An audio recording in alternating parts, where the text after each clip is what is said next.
Welcome to SportsBeat KC, presented by Big O Tires. It's Tuesday, December 31st.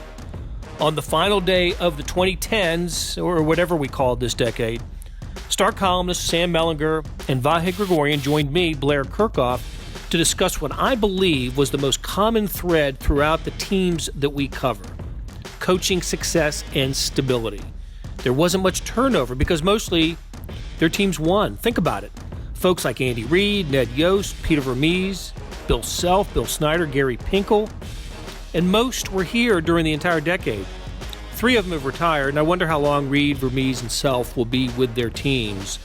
After a break, Sam, Vahe, and I offer predictions for the 2020s. We talk Super Bowls, World Cup soccer, the next KU basketball coach, and the prospects for a downtown baseball stadium. I hope you enjoy the final SportsBeat KC podcast of the decade. Sam and Vahe are here, and we spent so much time talking about the big stories of this decade that we didn't have time to squeeze in some of the bigger personalities and some predictions for 2020. So we thought we would do 2020 decade, so we thought we would do that today. So what I'm going to do is run down the names of some coaching figures that made an impact on the Kansas City sports scene in the previous decade, and I want you guys, Sam and Vahe, to just give me a little thought on each of these coaches. And I hope I'm not omitting anyone, but I think we've got the some of the leaders of the pack, if you will. So let's start with this. Let's start with Peter Vermes, head coach of Sporting Kansas City, won the MLS Cup in 2013, won a couple of U.S. Open Cups, the Lamar Hunt. I don't know if they call it the cup or the trophy, but Lamar Hunt's name is on that.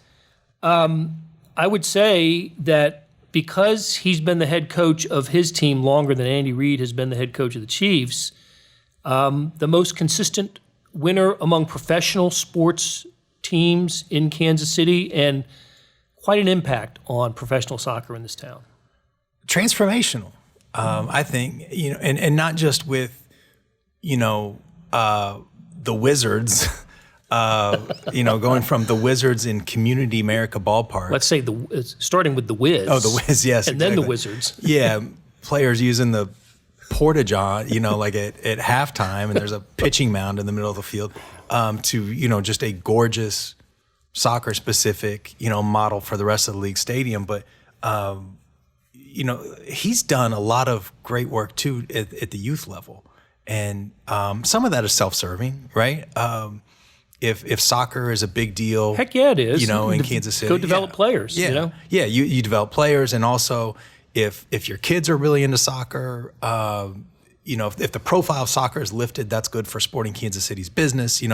There's some self-interested words there, but you made a positive impact, of getting kids involved and all that. And, look, just came off a really disappointing season, but more and more it looks like that might be a fluke. They just made a really big signing, signed the leading scorer from Liga MX, which is rare for any MLS team, let alone one that certainly hasn't been spending the way that, like the LA Galaxy, for instance, or whatever. But, just an absolutely transformative, consistent presence, incredibly detail-oriented, all-encompassing leader.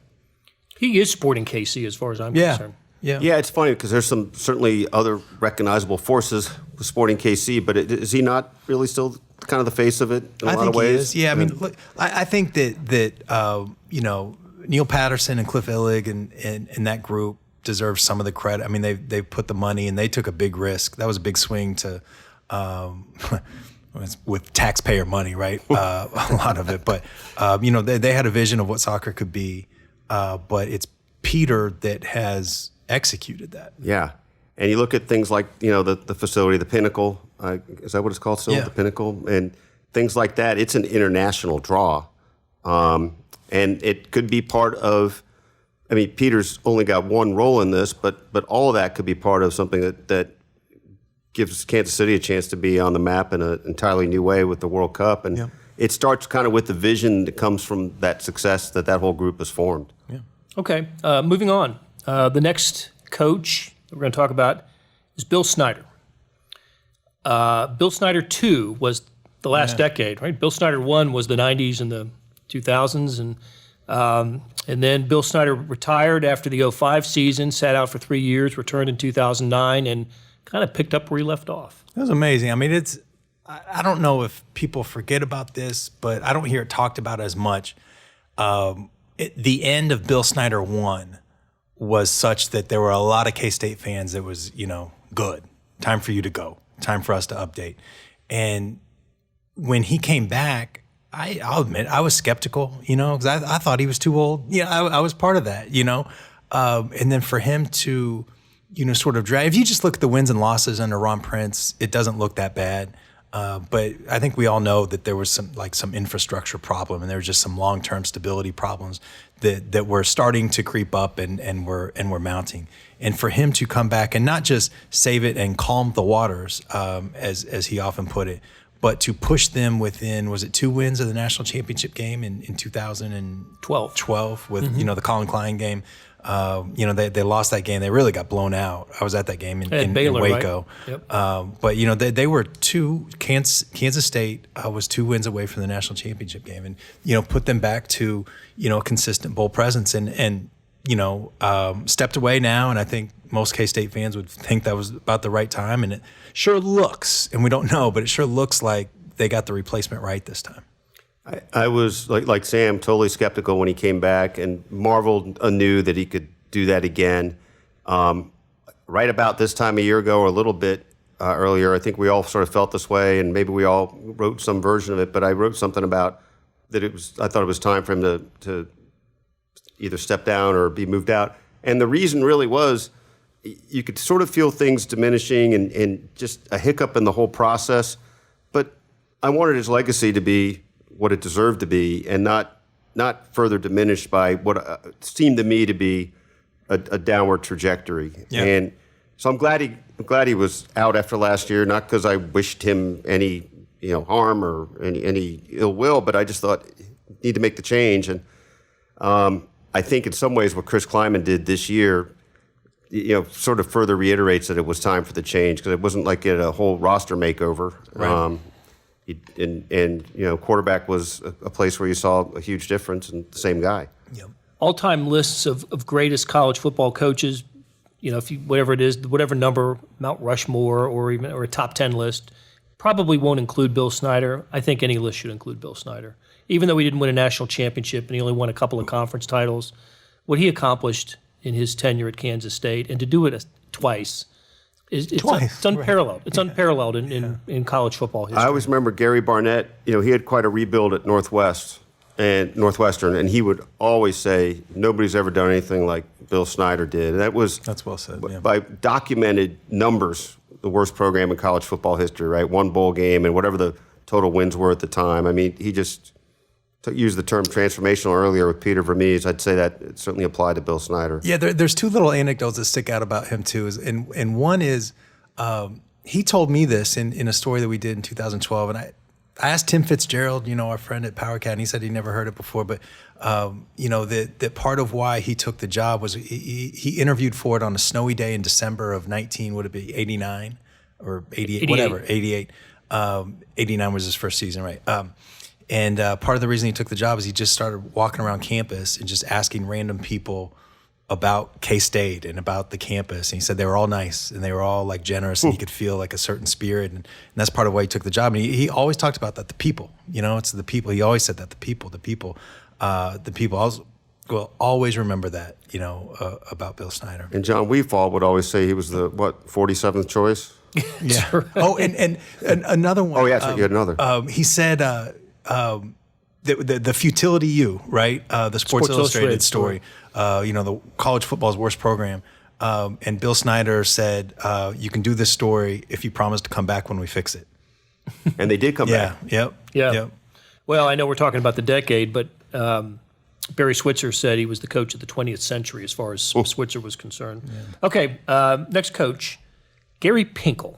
Now, I know that this is we're talking about the full decade, and Gary retired after the 2015 season, but incredible impact on Mizzou football, and walked away for health reasons, not because Missouri had a losing season in his final year, but Vahe, it was terrific to see Gary just last week at the introduction for Eli Drinkwitz. And he looks great. And he had some more health issues earlier this year, but they were addressed promptly. And I think as long as they stay on top of things, he expects that he'll be fine. But he's very active still, and I think it was a tough way for it to end at Missouri with all the conflict going on that year. But I don't think that in any way has diminished what he meant to Missouri. He's the only guy, Dan Devine left in 1970 to go coach the Packers. So 6 of the 7 coaches since then have been fired.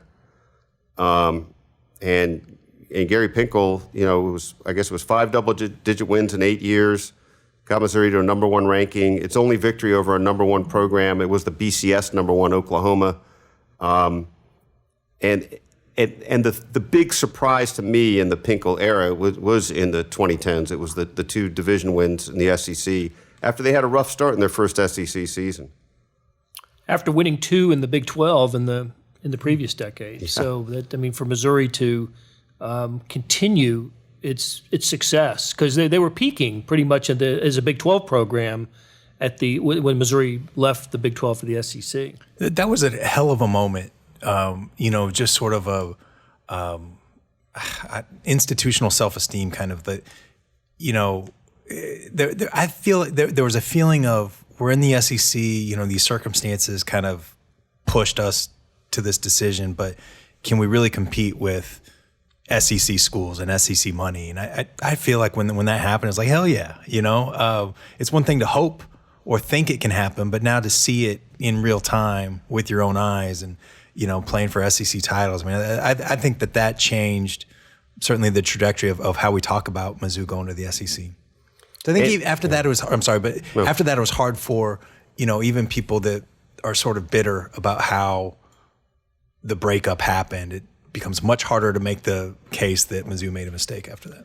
But it is interesting, and again, Blair and I had a long time in the car back and forth to Columbia the other day while you were trailing us. Yeah. But we were talking about some of these things.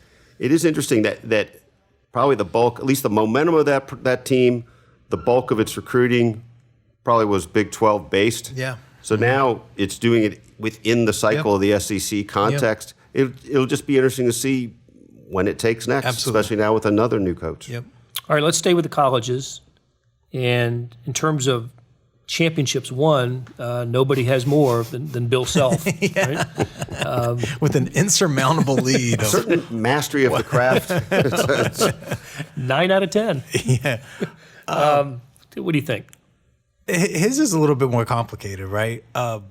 He didn't build up the way that Bill Snyder did, but 14, I guess the streak is going to stop for now, at least at 14. That kind of sustained success in college basketball, a sport that is really kind of built for volatility in programs. And I know that Kansas has a huge advantage, like historically and with money and facilities. And it's really easy to bring a recruit in for a game and show them this energy and all that stuff. But North Carolina has those same advantages, and they've had down years. Kentucky has missed the tournament. Duke has had some down years. So to be able to do it that consistently, I think is kind of the remarkable thing about Bill. We don't know exactly how this FBI thing is going to turn out. That's certainly going to affect his legacy, as well as like if and when he goes to the NBA and the timing of all that. But that consistency, I don't think it would be surprising if that's not matched in a major conference for the rest of our lifetimes of the conference titles. And beyond that, they're always. We were talking on another podcast about the Royals have to choose sort of between whether they're going to be at a sort of consistent ability to compete, or they're going to have these peaks and valleys. Mm-hmm. Kansas competes at a level that is at a peak. Mm-hmm. Consistently at a peak. Yeah. But only the one national title under Bill, and I think I think this team's capable of that for sure, and I think it would sort of embellish his resume in a different way to have another one. Yeah. And again, like with the FBI stuff, the context of that, well, right. That'd be for people like us, that is good hashtag content, right? and one other thing about the conference titles, it's sometimes it's not dismissed is the wrong word, but sometimes it's diminished by some with the idea of the lack of just one national title, and it's the Big 12 and not the ACC. But I've always believed this. I'm curious what you guys you've covered college sports longer than I have.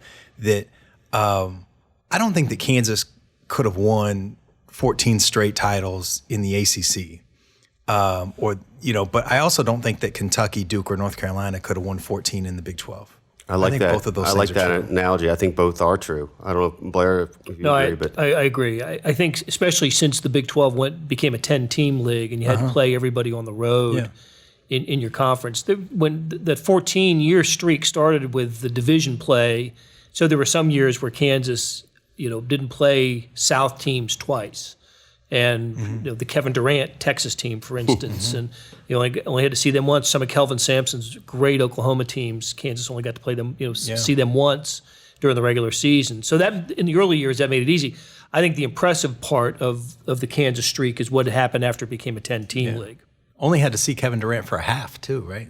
He played. Didn't he get hurt? He got hurt. He was hurt and played through the second half. But he got hurt. He did. He was in the second half. Hit 25 in the first half at Allen Fieldhouse. I think that is one of the most badass things I've ever, because you remember that was the time where there was kind of a big talk about, Scott Drew always took his team off the floor when they played the video, and that was like a thing. And you remember, like Kevin Durant, before that game, Rick Barnes was saying something in the huddle. He's got the whole team in the huddle. They're all paying attention except Durant. Turned around, looking at the video, kind of appreciating it. I just thought that was really cool. Oh, that's cool. Like here's 25. That's right. Here's what I got for you. It's pretty sweet, man. That was still one of the kind of the great games in Allen Fieldhouse over the decades. So, okay, let's. We never do lightning round the way we're supposed to, but that's all right. Lightning storm.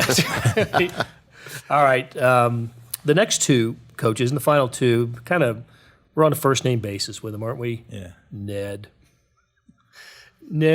I mean, did we think it was going to work in 2010 when Ned became the manager? My overwhelming feeling at that point was. I know the other guy's not going to work. Ain't working now.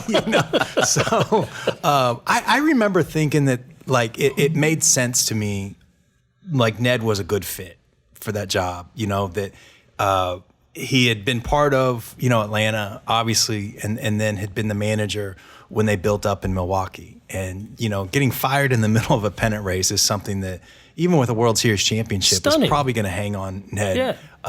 But I also remember talking to people involved with the Brewers at that time, and they regretted it. That was an owner-dictated decision. You're going to fire this guy, or I'm going to fire both of you. And and Ned still had the bulk of that experience. And I also believe in sort of the value of being pissed off and the value of wanting to prove people wrong. And I think that was part of it too. And look, I don't think Ned. I think the value of managers is vastly overrated. I've said that probably too many times. But I do think that he was the right guy, proved to be. I mean, how could you argue against it? But, was the right guy for that time because he had a lot of weaknesses, but he had an incredible strength of just believing in a group. And that group, I think, to overcome the Royals' more recent history, needed somebody to believe in them. And he was there for him consistently every freaking day. He did have gaps in his game, just strategically, especially before he kind of paid attention and brought in, some new guys who we'd listen to more, right? Before he started taking advice, basically. Yep. Yeah. And he's a stubborn guy, but sometimes stubborn, there's a fine line between that and a guy who stayed the course in the right ways. And he made a difference in that clubhouse. I think with the example I can give off the top of my head is like Moustakas gets sent down in 14. Moustakas always talked about how he left there knowing that he was loved, knowing they wanted him back, knowing this was temporary, and that Ned hugging him up. And I think I learned through some of this process that, the job is more than not just that one aspect of how you pull the levers in the game, right? Mm-hmm. It's about how you affect the team. And there was a lot of thought for a while that they won despite him. I don't think that's true. I think they won with him. I don't know that they won because of him. I mean, there's somewhere in that mix is there. And I will say also, I think we all came to feel this way. He could be kind of surly and cranky, but generally speaking, you kind of got his vibe and understood his sense of humor. I enjoyed dealing with him. I thought he was funny. He was funny, yeah. and he really got funny after they won that A's game, right? I mean, it was just Ned. Yeah. Ned that changed him, boy. Unfiltered after that, and that changed him. Funny, always funny, really. It just sometimes he had a little too much of an edge with some people. Yeah. I don't think we ever really bore the brunt of that. Maybe you did one time. I think you called him dumb another time. Yeah, I had a few run-ins with Ned. Like we'd have arguments, but he was always like, I felt like, there was one sort of disagreement that we had that lasted a few weeks or maybe a few months or whatever. But for the most part, I think like, you deal with it and then the next day it's fine. And even the longer one that we had, it's long been fine since. I'll also say this, like he is almost fundamentally stubborn. In so many ways, but he made a maybe it's subtle, but it's a very clear shift. He grew up very old school. He came from Ted Simmons. That's sort of who he grew up. That's how he learned baseball. And Ted Simmons might be just put it into the Hall of Fame, right? Might be the definition of sort of old school tough, and this is how we're going to do it. And that's how Ned had always been until he got to Kansas City. And he made a conscious, and he had to teach himself how to do this, just an effort to loosen up in the clubhouse. Yeah. And you know what? It's okay if they play music before. And it's okay if they hit a double and do hand signals to their team, like just little things. Like it's okay if our catcher makes this thing of dumping water or Gatorade or whatever on a guy in the post-game interview. And I don't think that's something that Ned would have gone for in Atlanta or Milwaukee. But I think he taught himself to accept that. And that became almost just a definition, just such an irreplaceable, just a part of who that Royals group was. That kind of swagger. My two thoughts on Ned, you guys were terrific on this, but I don't think people realize that during a baseball season, a manager holds 4 press conferences a day. Yeah. Press conference is probably not the right word, but talks to the media 4 times a day. Answers questions. Yep. 4 times a day. Andy Reid does it, 3 times a week? Maybe 4 if you count the visiting media press conference. Ned Yost, or a baseball manager, does it 4 times a day for 162 days during the regular season, not to mention exhibition baseball where he's has to do similar work. And I don't. My earliest thoughts on Ned were this man is ill-equipped for this type of duty, but he figured out. He found a rhythm and a pace for it, and I thought the longer I was out there, more often I was out there, the easier it became to communicate with him because you knew what he was about. And you knew when to laugh, you knew when to pay attention, and sometimes even go off the record with Ned. But I enjoyed that immensely. The other thing is, for managers who have participated, I think the number's 25, minimum of 25 postseason games. Ned has the all-time highest winning percentage. And I don't know, that's pretty good. Yep. He's got an under 500 record as a manager all time, but nobody when it counts. When it counts the most. He was great. No one's going to be able to take that away from him either. Yeah, he was great. Quick aside on your point, Blair. One thing with Ned, with asking him questions, was you learn, as you do with some relationships, you just have to sustain the first blow, right? That's a great way of putting it. He's going to give you some kind of guff at the start. Then you just kind of hang in the pocket, and then he's going to give you the real answer. And, of course, the joke we've always made is the contrast between Ned and Patrick, who answers every question starting with the word yeah, and Ned answering every question with the word no. No. And then giving you a good answer usually. Yep. I'm not going to find it. Sorry. On my phone, I have a quote from him just from this last season about being superstitious, and it was during I know this quote. Whit Merrifield's like hitting streak, and it was like I'm gonna stop looking for it, but it's something like, I don't believe I'm the least superstitious person that you know. Superstition is stupid. Superstition is for losers. Now I'm exaggerating to prove a point, but he's like, but you know, if somebody's got a no-hitter, I won't ever just completely in mid-sentence turn off, like, if somebody has a no-hitter, he won't mention or look at the scoreboard because then the next thing you know, he's going to give it up. That's just beautiful, Ned. I'll miss him. Oh, man. Same. All right, we just mentioned a little while ago the final kind of coaching figure of this decade that we'll spend some time on is Andy Reid. 14 years in Philadelphia, one Super Bowl. I want to say 10 playoff seasons, at 9 or 10 playoff seasons there. In Kansas City, 7 years. He will have been in the playoffs 6 times. Double-digit victory seasons in 6 of the 7 years. The one that wasn't was a 9-7 team in his second year in KC. By all measures, except a little one, a resounding success in Kansas City. And we mentioned this on a podcast earlier. How what a fortunate turn of events it was for the Chiefs organization to be able to land Andy Reid when he had other options after being, ushered out of Philly. It's been wonderful during the regular season with Andy Reid. It has, and look, just start with the regular season from the very first one, from 2-14 to 11-5.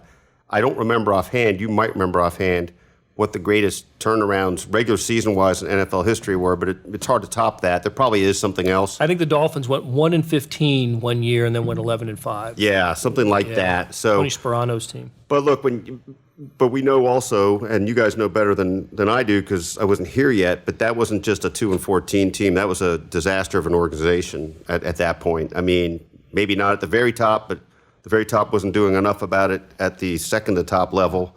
And so it needed to be rooted out and started over, and that's a big job. That's a big job, and they did it. That to me, it wasn't just a fluke. That's all. It was no fluke. It was the start of something. Sustained, and that to me is like Andy's greatest magic trick. We talk a lot about like play design and these guys in motion and shovel passes and all that stuff. Hungry pig left. Yeah, hungry pig right. Right. Sorry. But it's. That's kind of the sizzle, but the substance is, this unshakable leader. He is so damn steady,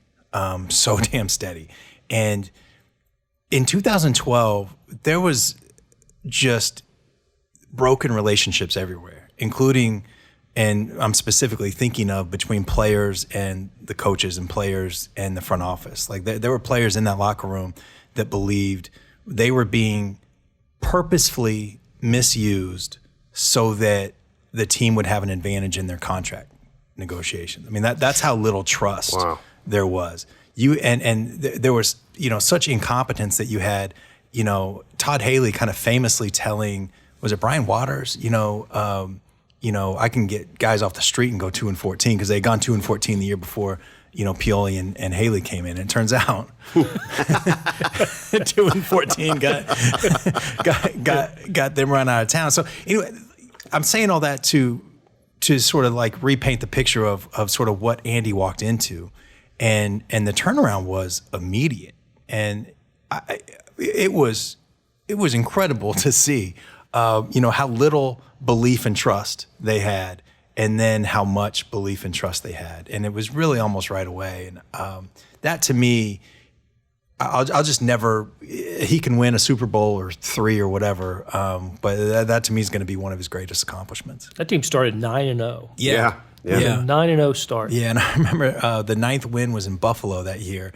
A game they had no business winning. Sean Smith, they got long interception flatly return outplayed. Yeah. And I remember saying something like, in some question I mentioned to Dwayne Bowe, people were calling you the worst 9-0 team, in football history or whatever.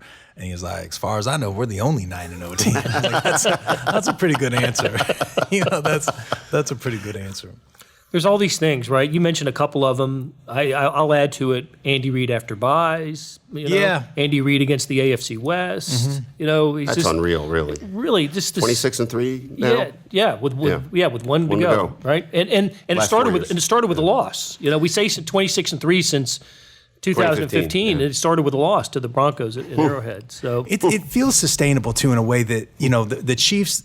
This is their 5th straight postseason, right? Correct. And they made 6 straight in the beginning of the 90s, the early 90s. But this feels, at least in the moment, sustainable in a way that didn't. That it felt like part of the reason that Marty Schottenheimer, part of the reason that his time as coach in Kansas City ended is, like, I think he saw the ending coming, and that thing was just gonna crater. And this, if they had to hire a new coach, if Andy Reid just woke up tomorrow and said, I want to go to the beach or whatever, like, the next coach would be walking into a beautiful situation of sustainability of they've got young players. I mean, and look, the quarterback is the most important thing, and he's 24 years old. Which is what the 90s teams didn't have. Yes. But there also seems to be a foundation of just guys in that locker room, and just sort of an expectation and belief system that I think is sustainable going forward. I mean, especially right now, and look, maybe Drew Lock's going to turn into a star. Maybe John Gruden gets it going in Oakland or Las Vegas or whatever, but it's hard to imagine the Chiefs not winning the AFC West next year, and probably the year after that. The further you go, the less certain you can be. But there's just a sustainability right now that it's been a long time since the Chiefs have had that. I think Andy Reid will be in the Hall of Fame if he doesn't win a Super Bowl. I think he's reached enough of the thresholds of number of victories, not conference, but division titles, that sort of thing, that puts him ahead of the Chuck Knoxes, Marty Schottenheimers, guys that aren't in the Hall of Fame, but Super Bowl victory would almost maybe make him a first ballot Hall of Famer. Even if he gets in without it, that's what people say. He's a coach that got in. He didn't win a Super Bowl, but it only got to one. Like Marv Levy's in, but he got to 4 in a row. Yeah. Why? This is a funny way to frame this, maybe, but what is it that should keep Andy from winning a Super Bowl? I mean, what is there? I don't believe there is a fatal flaw. I know my Philadelphia friends always will talk about there's going to be some botched time management thing. That's really a scar from a couple games. There's been other moments, but it's not really like Andy just doesn't know what the clock is. I mean, I'm sure he can work on all facets of his game, just like we can work on all facets of ours, but there's no fatal flaw here for Andy, is there? One thing you hear this year, maybe it is specific to this year, he doesn't keep his foot on the throat of an opponent when he gets a lead in the fourth quarter. Plays a little too conservative, especially this particular team without a great running game. Yeah, those are the two big picture criticisms, right? But, and you can come up with ways this year, they got to score in the red zone. They're going to have to score touchdowns in the playoffs. And, that's part of that run game thing, right? And they struggle against the run. And, there's a team that's likely to be the number 1 seed in the AFC that can run the ball pretty well, that the Chiefs also beat earlier in the season. But, there's ways, but it does seem, not necessarily this year, not necessarily next year, but maybe on both of those. But it does seem you got that coach and you got that quarterback, and, Tyreek Hill is going to be in his prime for a while. Travis Kelce, you would think, has 2, 3, 4, maybe 5 more years of being, close to his peak. I mean, they got some studs on that team. It's a pretty good bet. If you're, in the next 5 years, I wonder what the Vegas odds would be. The Chiefs will win a Super Bowl, in the next 5 years. I would think that the odds would be high or low. The odds would be favorable for the Chiefs winning. Yeah. Tell you what, Peter Vermes, Bill Snyder, Gary Pinkel, Bill Self, Ned Yost, Andy Reid, we all talked about them. What a decade for consistency and excellence, really, without a ton of one parade and a championship for Peter Vermes and Sporting, an AFC title game appearance for the Chiefs. But without having looked up previous decades, I don't imagine there has been that much coaching stability at the high-profile sports in Kansas City. I mean, Royals managers, Yost is the longest tenured Royals manager. Peter Vermes easily. At Sporting, Pinkel more than 10 years. Bill Snyder, the whole decade in his second term. Gosh, just we haven't had many. We all talk about how we hate coaching search stories.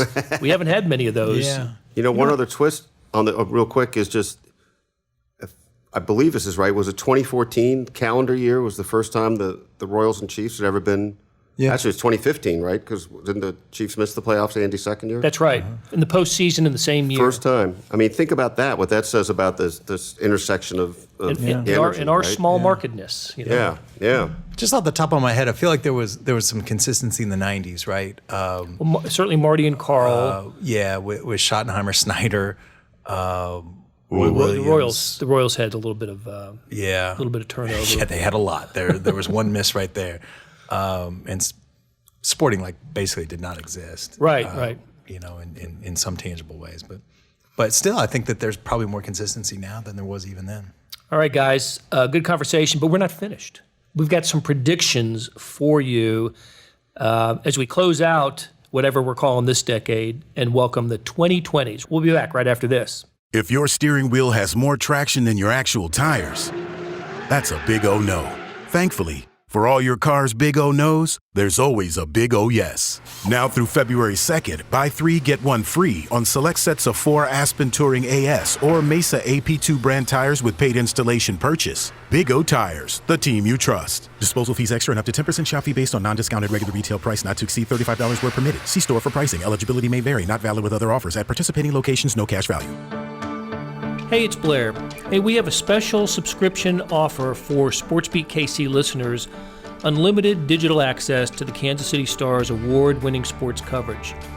Sign up now for 1 year of Sports Pass for access to all the sports news, features, and columns we have to offer. And it's only $30. That's a 40% savings off our regular rate.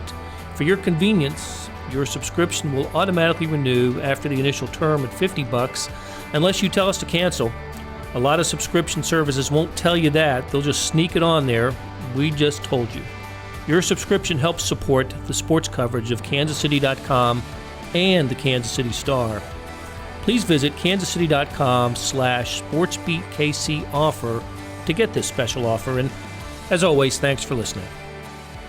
We are back with Vahe Gregorian, Sam Mellinger, and we are going to close the book on the 20-teens with some predictions going forward. First of all, gentlemen, I'm really looking forward to being with you on this date in 2029 to see if these predictions come true for the podcast. So let's. I told you to think about them. I've got a list of about 3 or 4. So if you don't come up with the ones that I have, I'll chime in last. So let's start with you, Vahe. Give me a prediction for the 2020s. Sports in Kansas City. Well, just to ride one of the hot points here, Chiefs will win a Super Bowl by 2024. So in the next 5 years, because we know that people in Vegas are betting they'll win one in the next 5 years. Right? That's right. Yeah. Right. Yeah. So I believe they'll get to a Super Bowl more than I feel a sense that they'll win it. But I really believe they're Super Bowl bound in the next year or two. One thing in your favor is, at least this year, they played the better teams in their schedule well. Yeah. Beating the Patriots and the Ravens, losing at home to the Colts, Texans. And Sam's made this point as recently as last week. They're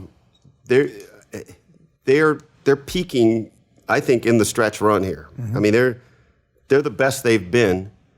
And I like what they can be with all these mechanisms working. Now, maybe it doesn't do anything for you on a snowy day in Baltimore in late January. I don't know, but I like where they are. Yours has the first chance to come true.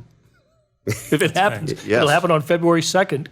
The first opportunity for a 2020 prediction to come true. Got a shot at that. Now, do you want me to step back or hit you with a couple other quick ones and then? Let's circle the table here. Okay. I agree with that. And I would add that Patrick Mahomes will win 2 MVPs in this decade. Okay. To go with the one that he already has. Yeah. Okay. Mine will be, this city will be in fuego in 2026 when the World Cup arrives. Yeah. And this will be, the Kansas City will be the smallest market to get a World Cup event, and we will revel in it, and it'll be a joyous occasion, and I'm really looking forward to it. Fingers crossed that Kansas City gets this. I understand 2020 is the first time they would know that they.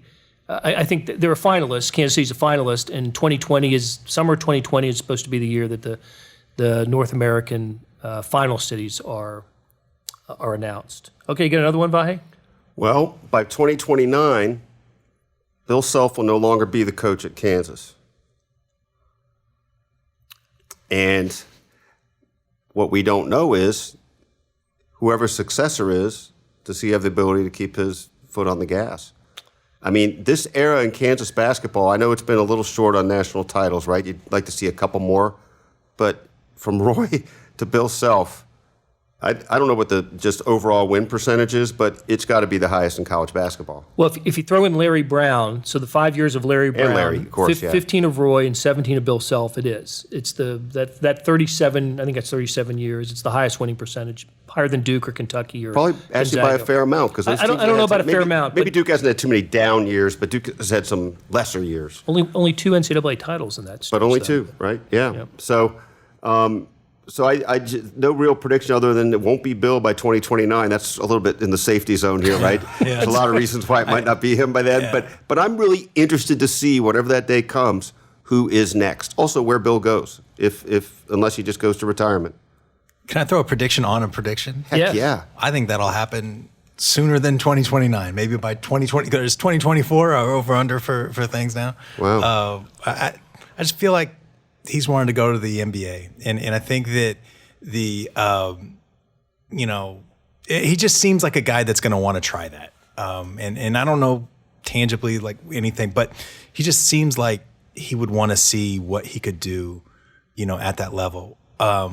Maybe ironically, I wonder if the FBI stuff keeps him, because one thing about Bill is we talked about Ned, but Ned is a third as stubborn as Bill Self. And I think that he doesn't want to, he knows that if he goes to the NBA right now or after this season, a lot of people are going to see that as soft. And if there's one thing Bill Self doesn't like, it's soft. Ironically, I wonder if the FBI will keep him a little bit longer, keep him in Kansas a little bit longer. A new one, I believe that when are the leases up? Truman Sports Complex? 2031. So I can't use it this decade. But wheels will be in motion. Yes, we will know that the Royals will be playing downtown. I think that's going to happen. And part of why I think it's going to happen, I think the Chiefs want it to happen. And look, it's up to the Royals about what they do and up to taxpayers, right?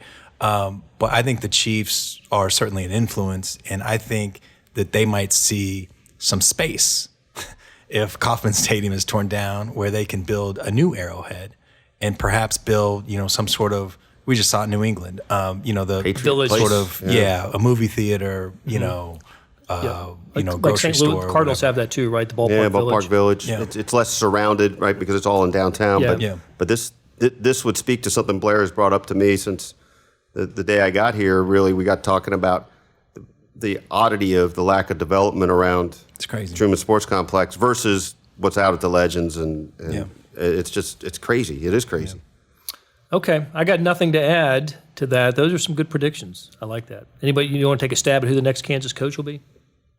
I'd like to hear who you project. It changes. I'll tell you what, it changes from season to season.